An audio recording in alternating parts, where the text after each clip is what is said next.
풀타임 출전한 이강인은 1등 공신이 되며 화제입니다. 지난 턱없는 프랑스 매체의 비난에 전혀 동요하지 않고 오히려 펄펄 날았던 이강인입니다. 따라다녔던 의문 부호도 자연스럽게 없어졌습니다.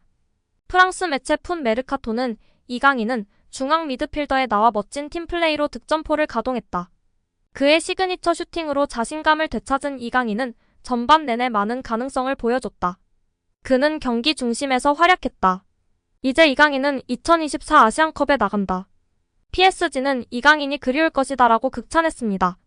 겟 풋볼 프렌치 뉴스는 경기 후 솔직히 엔리케 감독의 선수 선택에 대한 의구심은 있었다. 하지만 그는 이강인을 이선에 웨렌자이르 에머리, 비티나냐와 함께 배치했다며 이강인은 경기 시작부터 득점포를 가동했다.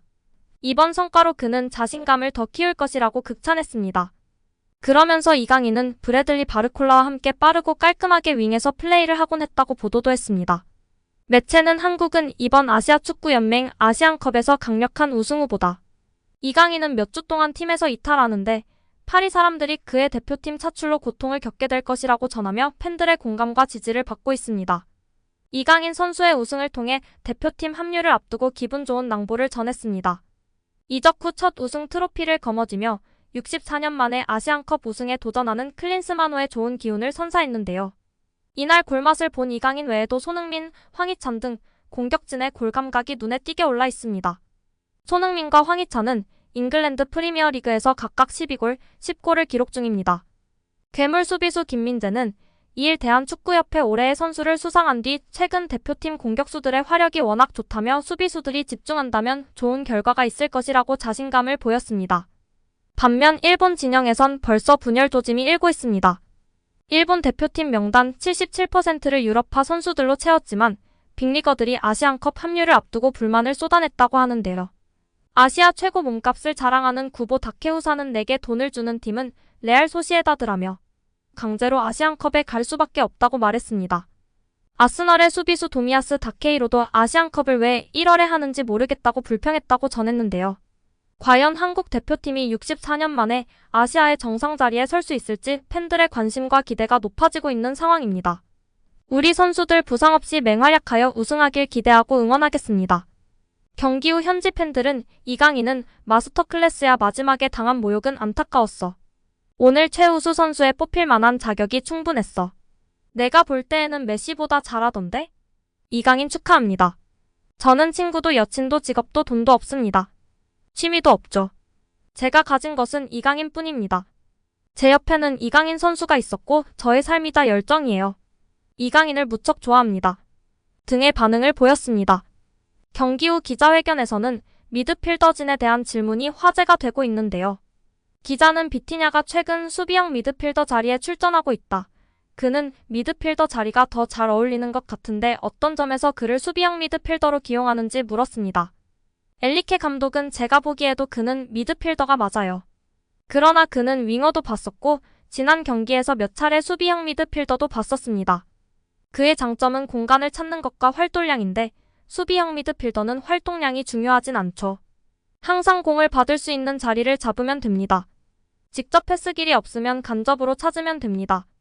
가능한 간결하게만 패스하면 되고 방향을 전환하는 역할을 담당합니다.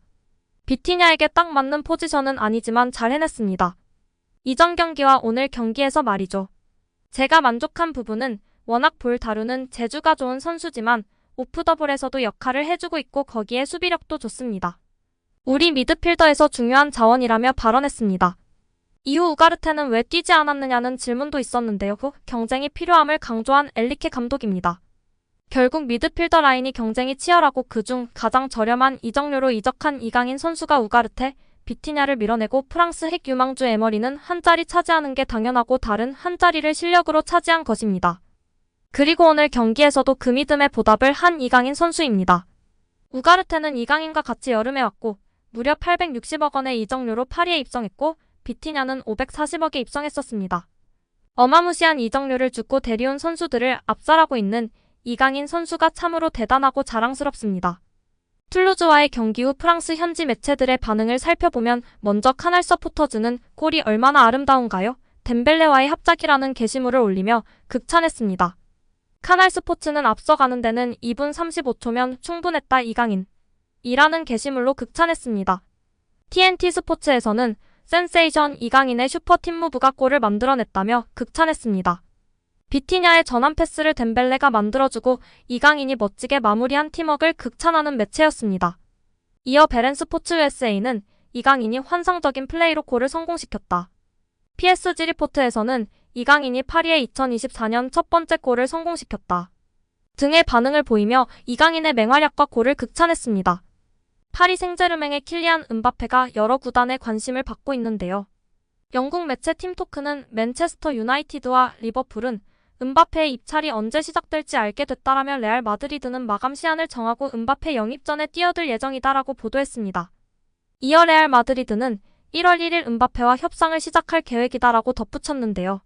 스페인 매체 아스도 플로렌티노 페레스 레알 마드리드 회장은 1월 이적 시장이 열리는 대로 음바페 측과 협상을 시작할 예정이다라며 보스만 룰에 따라 레알 마드리드는 음바페와 6개월 뒤 계약을 맺을 수 있다라고 밝혔습니다. 그러나 레알 마드리드가 음바페에 올인하는 건 아니다. 이 매체는 15일이라는 기한을 정했다. 그때까지 음바페 측이 영입 제안을 받아들이지 않으면 이적은 물거품이 된다라며 음바페의 선택이 길어지거나 잔류를 선택할 경우 레알 마드리드는 엘링 홀란드를 플랜 B로 노릴 것이다라고 언급했습니다. 2017년도 시즌부터 파리 생제르맹에 합류한 음바페는 올 시즌까지 7시즌 동안 활약하고 있습니다. 매 시즌 뛰어난 영향력을 드러내며 세계 최고의 공격수 중 한 명으로 자리 잡았는데요. 그를 영입하려는 팀들이 많은 건 분명한 사실입니다. 음바페가 2025년 여름까지 파리 생제르맹과 계약을 연장하기로 합의한 듯 보였으나 아직 구체화된 계약 내용은 밝혀지지 않았습니다. 그가 내년 여름 자유계약으로 떠날 가능성은 여전히 남아있는데요. 이 소식에 여러 구단이 음바페 영입에 관심을 드러내고 있습니다. 대표적인 팀은 레알 마드리드입니다. 여기에 맨유와 리버풀, 아스널, 첼시 모두 의지가 크다고 알려져 있습니다. 이 매체는 프리미어리그 4개 구단 중 리버풀이 영입전에서 앞설 가능성이 높다. 음바페의 어머니가 리버풀을 지지하고 선수 본인도 이르겐 클럽 감독과 좋은 관계를 유지하고 있기 때문이다라고 설명했습니다. 음바페, 이강인 조합과 콤비네이션이 다 꽃피우기도 전에 강바페 조합이 이대로 해체되는 걸까요? 딱 한 시즌만이라도 더 호흡 맞추고 떠나면 좋을 것 같은데요. 이번 겨울 이적 시장에서 어떻게 될지 두고 봐야 할 것 같습니다. 일단 매체에서는 1월 15일을 기한으로 이야기했는데요. 과연 어떻게 될까요? 오늘 영상은 여기까지입니다. 시청해주셔서 감사드립니다. 구독과 좋아요 잊지 않으셨죠? 구독과 좋아요는 크리에이터에게 큰 힘이 됩니다. 오늘도 건강하시고 좋은 하루 보내세요. 다음에도 더 좋은 영상으로 찾아뵙겠습니다. 감사합니다.